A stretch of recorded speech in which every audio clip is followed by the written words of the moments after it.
Everybody, this is Tracy. Today I've got the coolest guest ever. For any of you who have ever read Jackson MacKenzie's Psychopath Free book, um, to me, this is the standard for learning about them. And when I read and listened over and over to Psychopath Free, my life unfolded in a way of discovering who I was dealing with and what had been going on my entire life. So Jackson has got a new book coming out that is all about healing after this kind of abuse and healing these emotional wounds that we get. So without any further ado, let's welcome Jackson, because I think you guys are going to love him. And I want you to go buy his new book because it's on healing and we need that. So let's welcome Jackson. Hi, Tracy. Thank you for having me.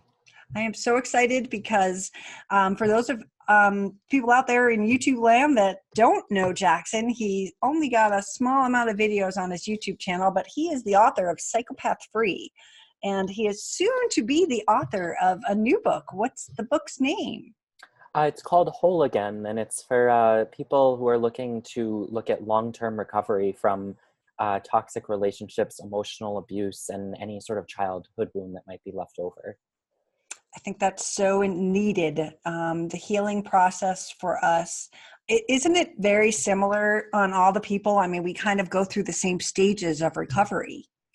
Yeah, absolutely. And even with the phases of the narcissistic relationship recovery, like you say, we really find that there's a lot of patterns and commonalities there. And I found something really similar with that inner healing that we do in the long term is after talking with like thousands of people from the psychopath recovery world, codependency, complex PTSD, all of these different areas, is that process was also very similar for a lot of people.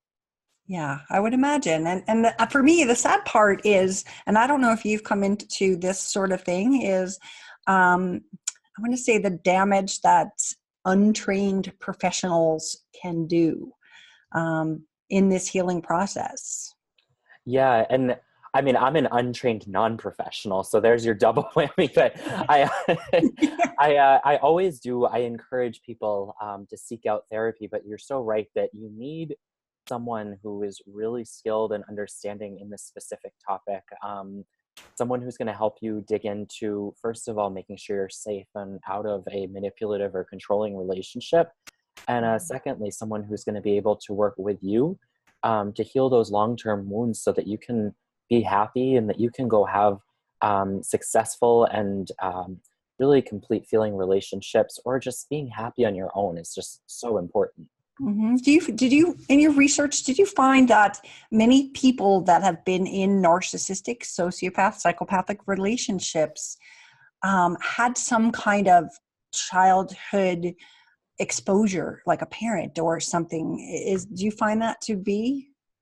Yeah, I think that's really common. And I think even one encounter, especially early on with one of these relationships, is enough to give you one of those wounds that can kind of keep leading down the same path. In childhood, especially, what I've found with a lot of people is just sometimes issues with one parent or two parents who they're very, basically their needs overshadow your own. And sometimes people think, well, my parents not abusive. It's nothing like this relationship, or maybe they were worse. But the bottom line is it doesn't have to be abusive. When you have someone whose needs constantly overshadow your own, that can take all sorts of forms. That can be someone who's controlling and domineering, someone who always has to be right, so you just learn to let them be right, someone who demands all of the sympathy and attention, someone who guilt trips you for having your own needs. And one thing I've really found is that a lot of people who deal with these relationships are they're constantly on alert and aware of when maybe a conflict is about to approach, or when maybe someone is upset, and they're preemptively trying to prevent that from happening, because things like anger and conflict are really anxiety inducing. Right. And how do we try to prevent those things from happening? It's in our soul to, oh, let me fix that. But how do we prevent that? So that I think is what you just said is so interesting is it's in our soul. And that's really what it feels like. It's almost this thing that feels like it's a part of who we are. And it's not something that can be done with. But that anxiety and dread that comes up when we feel like we need to fix something, or that kind of like pity that we might feel when someone's super sympathetic, all the sad things that they've been through, that tend to, again, lead to pretty unfortunate situations. All of that is really something that can be looked at, I think, with a combination of like mindfulness and therapy.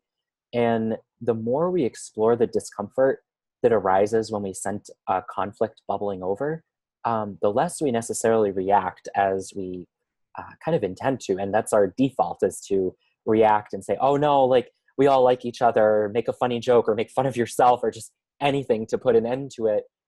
Instead of doing that, you just notice, oh, I feel like really awful right now and like afraid, and I really don't want this to happen. And mindfulness just lets you notice that. It doesn't say you have to do anything or change anything. You just notice it and notice where the discomfort in your body is occurring.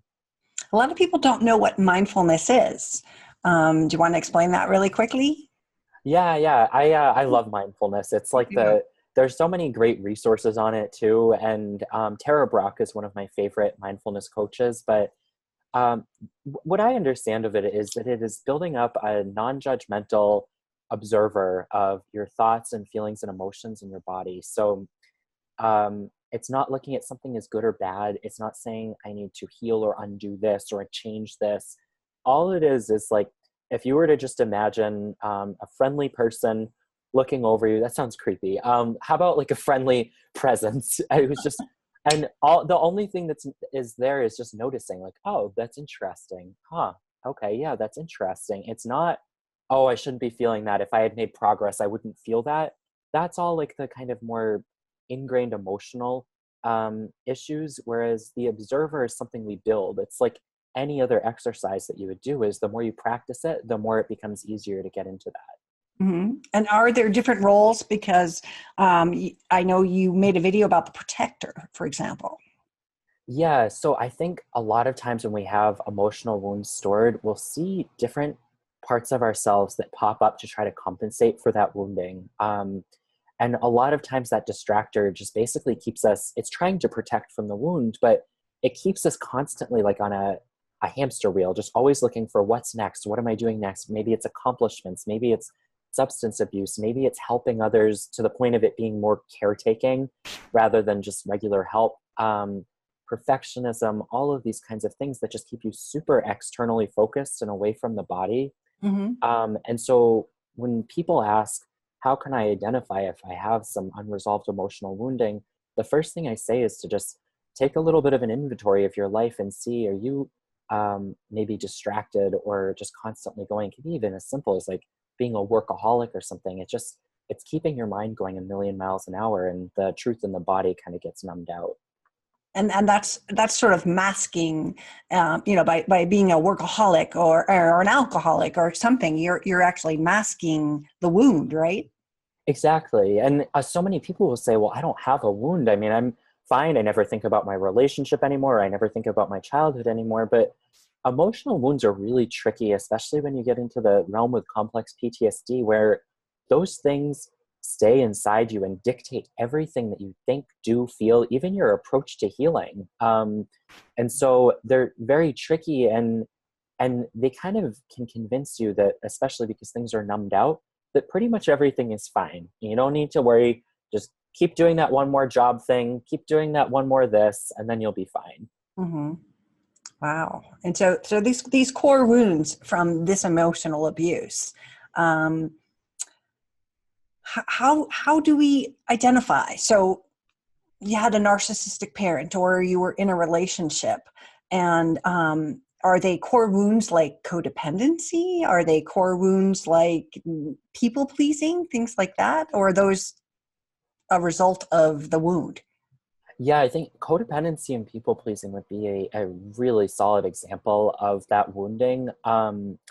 You look at someone who's codependent, a lot of times there's this underlying worthlessness. The book Codependent No More, she talks a lot about that too. Mm-hmm. That sense that you're not enough and that you need to take care of others to have worth. And again, it's all a distraction. It sounds a lot better, obviously, than many other distractions like doing drugs because you're helping people, but it causes the same damage to you because it's all about other people's needs being met. And another example I think that a lot of people who've been in a narcissistic relationship would resonate with is that most of those tend to end in some pretty blatant infidelity. A lot of times you're rapidly replaced with another person, and they're waving that person in your face and saying how happy they are and how great their life is, the whole song and dance. So when something like that happens, it's so humiliating and so unnerving, and you're still trying to figure out what's going on. And I think it's easy to jump to, oh, there's something wrong with that person, or I'm better than that person, or all that. But a lot of times there's something that's already been absorbed after that fact because a trusted loved one has replaced you with someone else. And that is really bound to cause some inadequacy and rejection and just a general sense that who you are as you is not enough. Other people are better. Right. And shame. I mean, that's the biggest thing that people wear on their hat is, that is so embarrassing and that is hurtful. And when someone does cheat on you, it puts you into such a spiral that shame becomes something that you wear as your, armor. Yeah. Yeah. Yeah. I mean, it becomes like a core part of yourself that you feel defective and like some part of you needs to be hidden from the world. And that's really painful. Yeah. But that's not true. They're not worthless. So how do they claim it back? Yeah, that's a really good question. I think I've always believed that like there are so many different paths towards healing and recovery. And I tried to cover as many as I could in the new book, but really what worked for me and what I found worked for a lot of people from all walks of life is first using that mindfulness to slow down on the distractions, figure out what's going on there, start to experience the discomfort in the body, wherever that may be, the heart, the chest, the core, and really start to get in touch with that sensation. Is you don't need to tell a story around it. You don't need to try to analyze it. That's more of like the psychological side of like, oh, I must do this because my mother did this or my ex did this. And we're actually trying to get out of the analytical mode when we do that wound healing, because we're trying to go more towards what the body is feeling.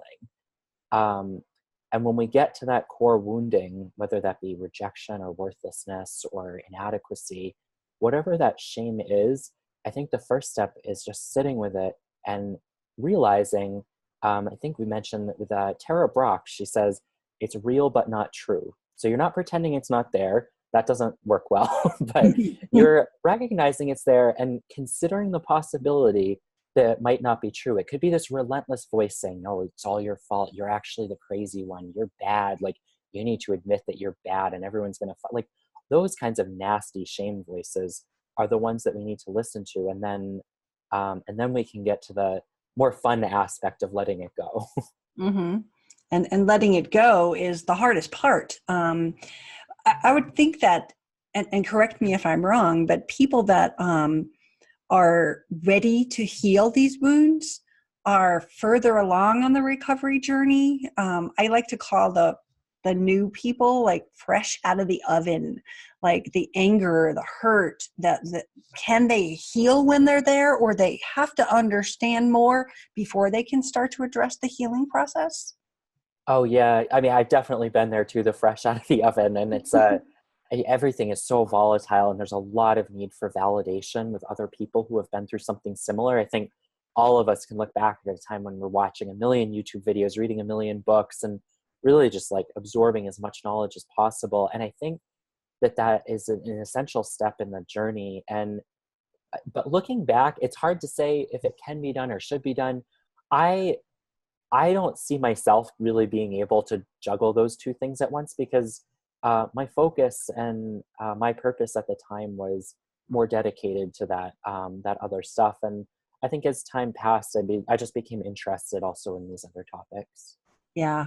The same thing happened with me. I mean, when you're like smack with all of it and you know nothing about narcissists, sociopaths, psychopaths, you have to learn these red flags. You have to learn the behaviors, because that's going to be your guardian later to not get involved again, you know? So if you just like go, oh, I want to get healed. And I had a sweet young person come to me recently, and she's like, can I just check into like a Betty Ford clinic and be done in a week? I'm like, I don't know, honey. I think we have to learn some stuff first and really understand how deep these tentacles go, because you know when someone has been married for 17 years and then they find out that the person that they're with is this horrific, cheating, double-lifed person, that's a betrayal. They've got to deal with the betrayal, the abandonment. There's so many different pieces of the puzzle, in my opinion. I think we should have a big giant puzzle and all these pieces should be covered. But as they're going through all of those stages, those are obviously necessary, but then they have to move on and have that interest. Why me? I've learned about them. What do I have? And the tentacles could be, oh my goodness, my family. Oh my goodness, I've had this before and I didn't learn the lesson. So I think that part is really important.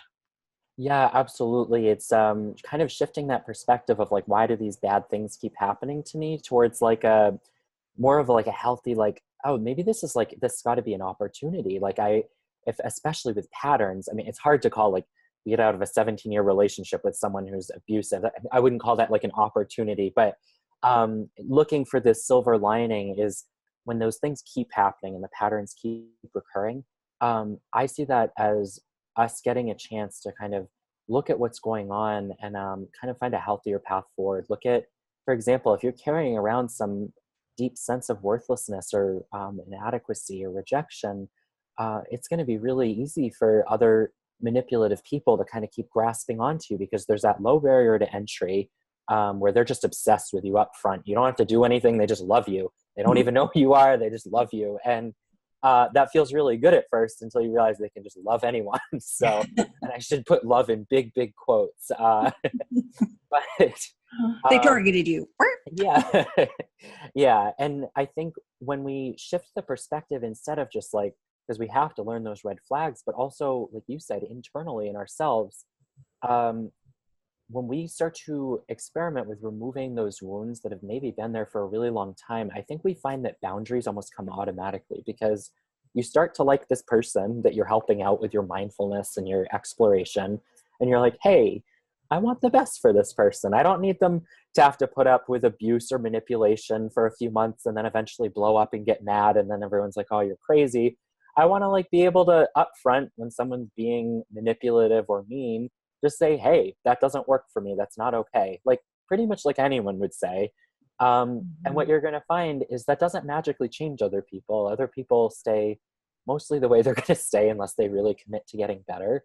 But you're going to find that those dynamics go away really quickly, because it's very hard to have a successful relationship with a toxic person if you're feeling good yourself.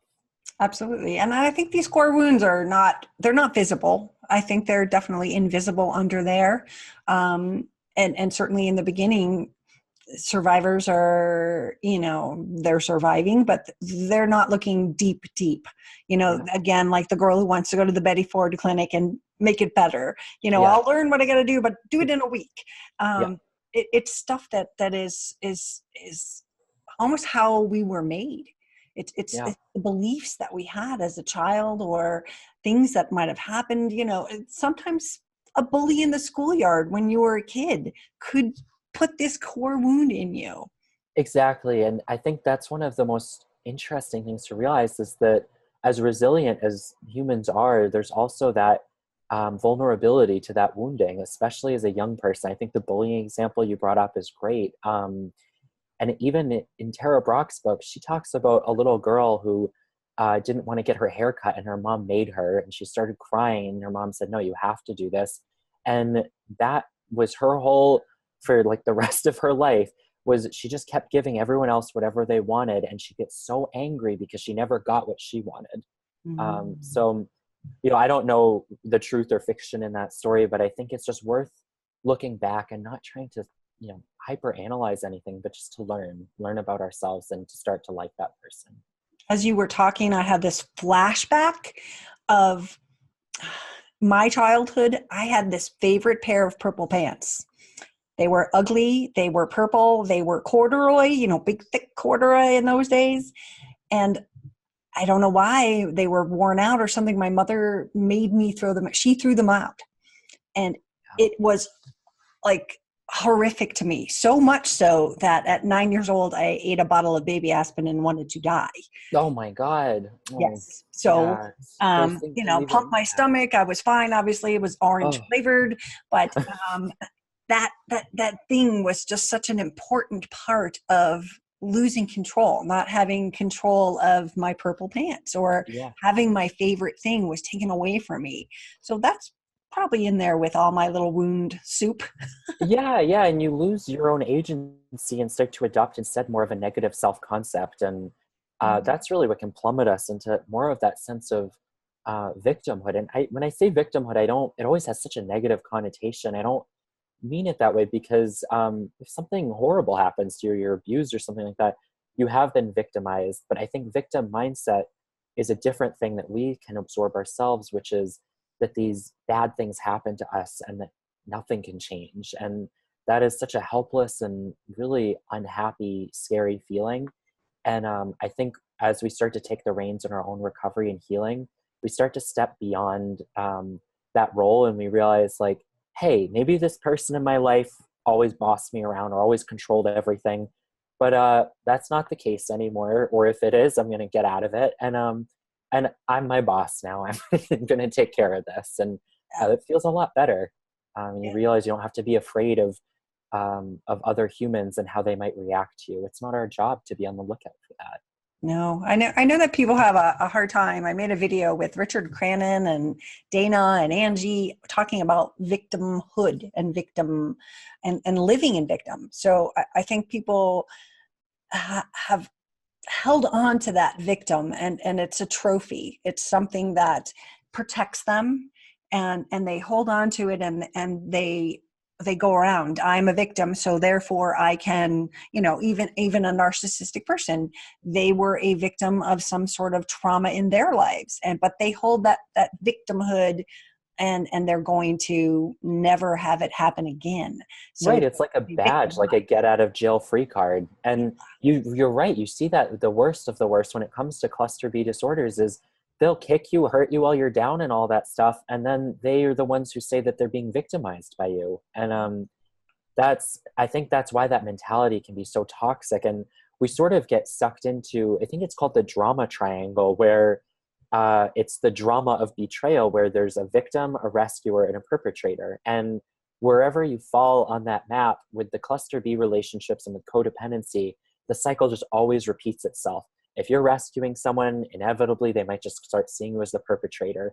If you're feeling victimized and someone comes along to rescue you, they might end up being a complete horrible person after. And it just it's this dance that we keep dancing until we take a step back, and it's like that meta awareness that comes with mindfulness, and we say, I don't want to dance this dance anymore. I don't want anyone to save me. I certainly don't want to save anyone else. I want to figure myself out, and I want my relationships to reflect that. I think that's such a big part of recovery is just taking that step that I don't want to be this way anymore. I'm done, with the drama. I'm done with talking about the drama. Let me just do and learn. And I think that's when we hit that point where we go and we're like, okay, you know what? What do I have to do? I have to learn this. I have to learn that. I have to understand. I have to be aware of my surroundings. Yeah. And that's such a big part.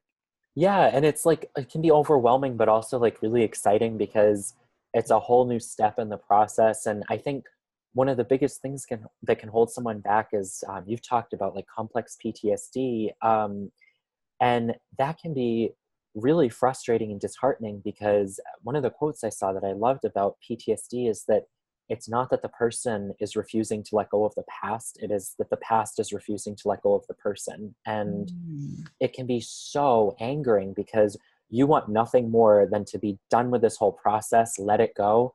But something maybe in your body or that hypervigilance or alert just keeps it stuck and it keeps ruminating or it keeps just manifesting itself or it keeps repeating the same patterns. And I think that's where a lot of times I see people give up or get just so mad. And I got really frustrated too, because I was like, I had this like numb feeling in my heart for like 5 years. I've done everything I could possibly imagine. Like, what do you want from me? And I just want to offer a message of hope to anyone who maybe resonates with that, that it is not the end. It's not even close to the end. There's always hope.